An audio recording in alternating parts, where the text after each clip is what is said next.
hello सांग मैंने पुणी आसगली मोर नुआ भिड नहीं आस खाଇବା चैनल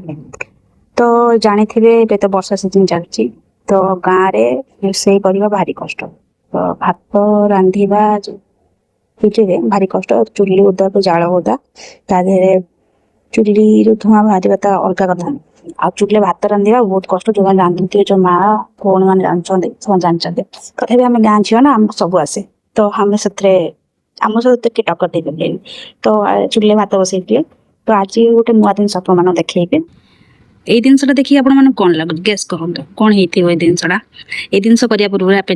ନେଇଯିବା ଆମେ କଡ଼େଇରେ ତେଲ ଜିରା ପିଆଜ ତାକୁ ଟିକେ ଭାଜିବା ତା କଲର ଚେଞ୍ଜ ହେଲା ପରେ ଦବା ଆମେ ଆଳୁ ଯୋଉଟାକି ଗ୍ରେସ୍ କରାହେଇଛି ଆଉ ତାକୁ ଦେଇକି ଟିକେ ଲୁଣ ହଳଦୀ ଦେଇକି ଭାଜିବା ସେ ଭାଜି ହେଲା ଭିତରେ ଆମେ ଆଳୁଟା ଟିକେ ହେଇଗଲା ପରେ ଆମ୍ବଡ଼ା ଦେବା ଯୋଉଟାକି କଞ୍ଚା ଆମ୍ବଡ଼ା ତାକୁ ବି ଗ୍ରେସ୍ କରାହେଇଛି ତା ଦେହରେ ଦବା ଆମେ ଲଙ୍କା ରସୁଣ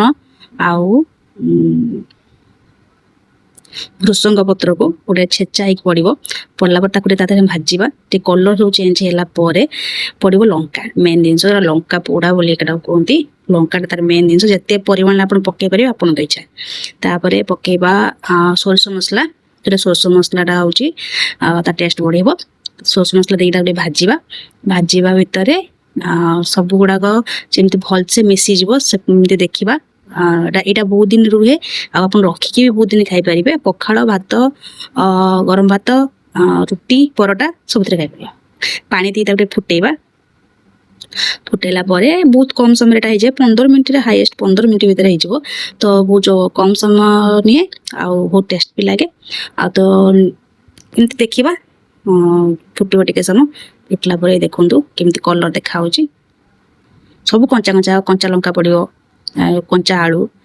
ତା ପାଇଁ ବେଶୀ କଷ୍ଟ କରତେ ପଡ଼ିବନି ଖାଲି ଟିକେ ଗ୍ରେସ୍ କରତେ ଟାଇମ୍ ଲାଗିବ ତ ଦେଖନ୍ତୁ କାଢ଼ି ହେଇଗଲା